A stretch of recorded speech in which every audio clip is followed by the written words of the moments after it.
Assalamualaikum guys, thank you udah klik video ini. Jadi guys, pada video kali ini kita akan kembali membahas sebuah tragedi yang sangat mengerikan yang pernah terjadi di Kalimantan Selatan. Nah, tragedi ini itu dikenal dengan tragedi Jumat Kelabu. Seperti apa kisahnya guys? Tetap di sini, mari kita bahas. Jadi sejarahnya guys, pada tanggal 27 Mei 1997 di kota Banjarmasin, Kalimantan Selatan, rencananya akan digelar sebuah kampanye besar-besaran oleh salah satu partai politik, yaitu Partai Golkar. Nah, di tahun 1997 itu merupakan pemilu kelima yang digelar oleh Orde Baru untuk memilih anggota Dewan Perwakilan Rakyat dan anggota Dewan Perwakilan Daerah. Untuk pemilunya sendiri itu akan berlangsung pada tanggal 29 Mei 1997 yang artinya itu beberapa harinya lagi. Nah, hari itu yang merupakan hari Jumat itu merupakan kesempatan dari Partai Golkar untuk menarik simpati masyarakat.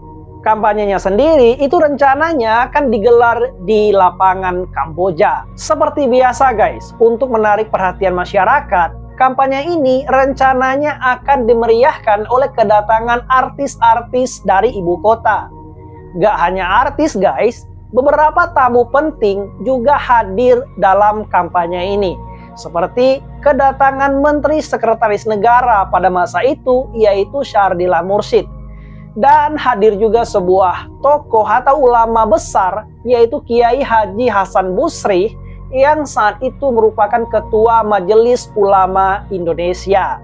Jadi bisa dibayangkan ya guys, bahwa acara ini itu merupakan acara yang sangat besar. Apalagi penyelenggaranya adalah Partai Golkar, partai yang punya kekuatan besar pada pemilu tahun itu. Singkat cerita guys, acara itu mulai berlangsung pada pukul 9 pagi.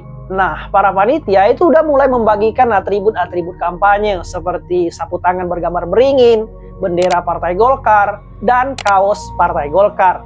Gak hanya itu guys, konsumsi juga udah mulai dibagikan oleh panitia, yaitu nasi bungkus. Jumlahnya gak tanggung-tanggung, sekitar 10.000 nasi bungkus. Nah, itu juga mulai udah dibagikan oleh para panitia. Sasaran kampanye ini yaitu seluruh elemen masyarakat kota Banjarmasin, mulai dari para karyawan, buruh, petani, supir becak, supir angkot, dan semuanya. Hingga pukul 11 siang, acara masih berjalan aman-aman aja guys. Meriah, happy, ya, riang, gembira. Apalagi kan ditambah dengan adanya artis. Jadi gak ada tanda-tanda bahwa bakalan terjadi sesuatu pada acara besar ini. Acara berlanjut sampai jam 12-an guys. Jadi karena hari itu merupakan hari Jumat, nah jadi otomatis umat Islam laki-laki akan segera menunaikan sholat Jumat. Nah dari sinilah guys, permasalahan besar ini bermula.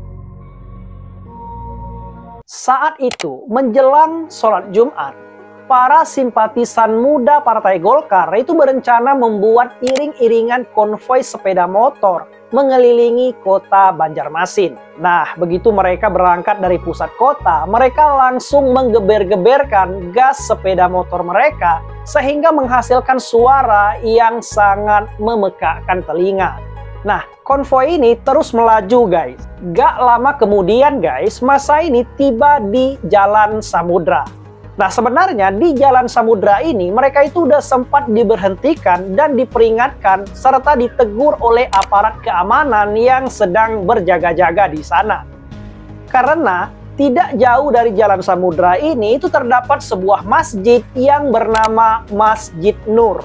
Nah, biasanya guys, kalau sholat Jumat sedang dilaksanakan di Masjid Nur ini, saking ramenya jamaahnya, itu jamaahnya akan meluber sampai ke jalan raya. Yang ditakutkan oleh para petugas ini guys, yaitu kalau masa konvoi ini lewat jalan itu, mereka akan mengganggu sholat Jumat yang akan segera dilaksanakan. Tapi walaupun udah diperingatkan guys, namanya anak muda ya kan, mereka tetap ngotot ingin lewat jalan itu. Mereka beralasan bahwa sebentar lagi sholat Jumat akan segera selesai. Karena mereka terus ngotot dan maksa, dan aparat keamanan yang kalah jumlah dengan massa konvoi ini, akhirnya aparat keamanan itu gak bisa berbuat apa-apa. Mereka pun akhirnya melewati jalan tersebut. Sebagai informasi nih guys, bahwa ternyata Masjid Nur itu merupakan basis dari pendukung Partai P3 atau Partai Persatuan Pembangunan yang saat itu merupakan saingan utama dari Partai Golkar pada pemilu tahun itu. Massa konvoi terus melaju. Gak lama kemudian, tibalah mereka di areal Masjid Nur. Dan ternyata guys, dugaan mereka itu salah besar. Ternyata saat mereka lewat sana, sholat Jumat itu belum selesai atau tengah dilaksanakan. Dan yang lebih celakanya lagi guys, walaupun mereka udah tahu bahwa sholat Jumat belum selesai, mereka ini masih tetap menggeber-geberkan gas sepeda motor mereka. Ya, di posisi ini kan sebenarnya kalau mereka mau mengalah, mereka bisa aja tuh jalan pelan-pelan tanpa harus mengganggu sholat Jumat yang sedang berlangsung. Ya, tapi mungkin karena mereka ini jumlahnya banyak, sehingga susah untuk diatur oleh ketua mereka, maka terjadilah peristiwa yang tidak diinginkan ini guys. Melihat aksi yang dilakukan oleh para massa konvoi, jamaah sholat Jumat itu langsung naik pitam dan emosi. Ya, mereka kayak sengaja ditantang emosi dan amarahnya oleh para massa konvoi Partai Golkar ini. Dan aksi yang mereka lakukan itu sangat tidak toleran guys. Nah, cerita berlanjut guys. Setelah sholat Jumat selesai dilaksanakan, para jamaah bukannya pulang ke rumah mereka masing-masing. Mereka berkumpul, kemudian sepakat mendatangi kantor DPP Partai Golkar. Lalu, kedatangan mereka ini itu diketahui oleh warga-warga yang tinggal di sekitar Masjid Nur. Jadi keberangkatan mereka ini ya, jamaah sholat Jumat itu ditambah dengan warga-warga sekitar. Sehingga jumlah mereka itu semakin banyak. Mereka kemudian langsung bergerak ke kantor DPP Partai Golkar Kota Banjarmasin. Maksud dari jamaah dan warga mendatangi kantor DPP Partai Golkar yaitu untuk memprotes dan menanyakan atas aksi yang dilakukan oleh massa konvoi Partai Golkar tadi yang mengganggu jalannya sholat Jumat. Gak lama kemudian, tibalah para jamaah dan warga di kantor DPP Partai Golkar Kota Banjarmasin. Di sana, mereka itu langsung berhadapan dengan para satgas Partai Golkar yang ada di sana. Nah, para satgas itu langsung berusaha untuk menenangkan emosi dari para jamaah dan warga yang datang ke sana. Tapi bukannya mereda guys, para jamaah dan warga itu bertambah emosi terhadap mereka. Keadaan di sana pun itu semakin bertambah mencekam. Para satgas ini guys, mereka adalah para pemuda Pancasila dan Forum Putra-Putri Purnawirawan Indonesia, yang anggotanya itu merupakan anak-anak dari kalangan militer. Nah, jumlah mereka itu tentu sangat terbatas. Oleh karena itu, mereka sangat kewalahan menangani massa yang datang ke sana. Lanjut ceritanya guys. Massa itu tidak hanya mendatangi kantor DPP Partai Golkar saja. Mereka kemudian mendatangi lapangan Kamboja, tempat di mana kampanye besar Partai Golkar masih berlangsung. Nah, di sepanjang jalan menuju lapangan Kamboja inilah mereka ini mulai mengamuk. Mereka kemudian menurunkan atribut-atribut kampanye kayak bendera, umbul-umbul, dan lain sebagainya itu diturunkan dan langsung mereka bakar di tempat. Lalu guys, di tengah kerusuhan ini datang lagi massa dengan jumlah yang sangat besar. Kemudian mereka langsung bergabung dengan massa pertama. Sehingga kini massa jumlahnya sangat-sangat banyak. Gak lama kemudian mereka langsung menyerbu panggung kampanye Partai Golkar. Panggung itu kemudian langsung mereka rubuhkan. Saking banyaknya massa yang datang, aparat keamanan itu gak bisa lagi berbuat apa-apa. Acara yang tadinya berjalan bahagia, happy, meriah, kini berubah menjadi kerusuhan yang sangat mengerikan.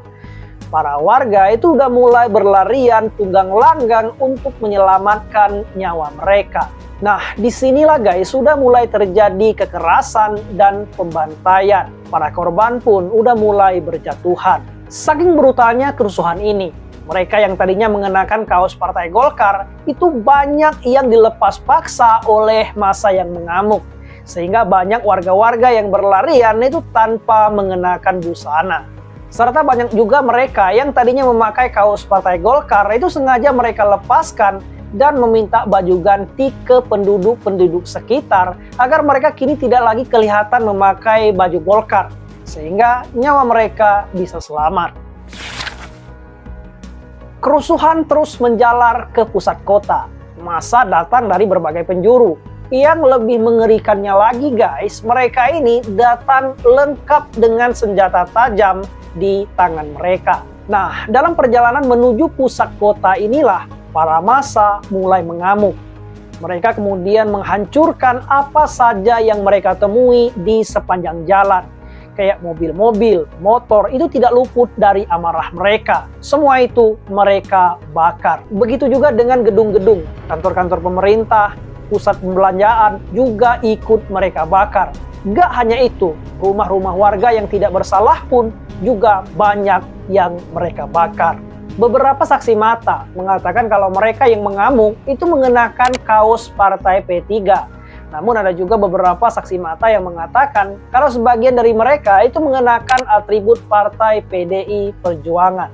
Tapi yang jelas guys, waktu itu kondisi semakin bertambah parah, semakin mencekam dan semakin mengerikan. Saking banyaknya massa yang mengamuk, sangat susah untuk membedakan mana yang menjadi korban dan mana pelaku dalam kerusuhan itu.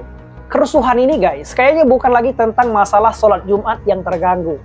Kayaknya ini lebih ke menjadi momen para massa ini untuk meluapkan seluruh amarah mereka terhadap berbagai hal yang terjadi selama ini, seperti kekecewaan dan sentimen-sentimen. Kejadian yang awalnya hanya melibatkan pihak jamaah sholat Jumat dengan massa konvoi Partai Golkar saja, kini kayaknya melibatkan pihak-pihak lain yang waktu itu juga tidak diketahui asal mereka dari mana dan apa yang sebenarnya yang mereka inginkan. Nah, dalam kondisi yang sangat kacau itu guys, tentu banyak para pihak yang kayak sengaja nyebarkan informasi-informasi yang bersifat hoax. Waktu itu guys, ada informasi yang sengaja disebarkan oleh orang-orang yang gak bertanggung jawab. Informasi hoaxnya adalah Masjid Nur akan dibakar. Nah, mendengar hal itu, massa itu semakin beringas dan mereka semakin mengamuk secara mengerikan. Kerusuhan mematikan ini berlanjut hingga malam hari guys. Waktu itu listrik mati. Entah memang sengaja dimatikan oleh pihak PLN atau sengaja dimatikan oleh para pelaku kerusuhan. Yang jelas guys, ketiadaan listrik di malam itu tidak menyurutkan aktivitas para perusuh. Ketiadaan listrik sebagai penerang itu digantikan oleh kilatan cahaya merah dan kuning yang dihasilkan dari api yang terus membara karena melahap gedung, rumah, dan kantor-kantor yang tidak bersalah. Waktu malam hari yang dikaruniakan Tuhan biasanya digunakan untuk beristirahat, kini menjadi malam-malam yang sangat mencekam dan menakutkan. Karena kondisi yang semakin chaos dan semakin tidak terkendali, aparat keamanan kemudian menerjunkan personil sebanyak 1.000 orang. Tugas mereka untuk membubarkan sekaligus menangkap para pelaku kerusuhan. Karena kondisi yang saat itu udah darurat sekali, maka aparat keamanan ini kemudian diberikan wewenang untuk melakukan penembakan di tempat bagi pelaku kerusuhan yang melawan mereka. Para petugas yang diturunkan kemudian langsung bertindak. Mereka kemudian melakukan penyisiran ke sejumlah perkampungan guna membubarkan dan menangkap mereka yang terlibat aksi kerusuhan. Massa yang tadinya mengamuk, beringas, dan membabi buta berkat kerja keras dari aparat keamanan, akhirnya mereka semua dapat dibubarkan. Kini guys, para massa itu berhasil dipukul mundur dan membubarkan diri. Kini tinggallah puing-puing bangunan yang terbakar dan tinggal menghitung berapa kerugian jiwa dan kerugian material yang dihasilkan dari kerusuhan tersebut. Tentunya guys, kerusuhan yang besar ini itu sangat banyak sekali memakan korban jiwa. Dilaporkan dari temuan tim pencari fakta, sekitar 120 orang dikabarkan meninggal dalam kejadian ini. Sekitar 118 orang dinyatakan luka-luka dan sekitar 127 orang dinyatakan hilang pada saat kerusuhan berlangsung. Nah, mereka yang hilang kemungkinan besar meninggal dalam keadaan terbakar pada saat kebakaran terjadi, atau mereka yang diculik kemudian dibunuh, tapi jasad mereka tidak pernah ditemukan hingga saat ini. Nah, demikianlah guys, sebuah peristiwa yang sangat mengerikan yang pernah terjadi di Kalimantan Selatan, kota Samarinda. Semoga mereka yang kehilangan nyawa pada kejadian ini itu ditempatkan di tempat yang terbaik di sisi Tuhan yang Maha Kuasa. Serta kejadian ini semoga dapat memberikan pelajaran kepada kita agar supaya tidak terulang di masa-masa yang akan datang. Kayaknya demikian dulu video kita kali ini guys. Terima kasih buat kalian yang udah nonton video ini. Jangan lupa like, komen, dan subscribe channel ini. Terima kasih. Assalamualaikum warahmatullahi wabarakatuh.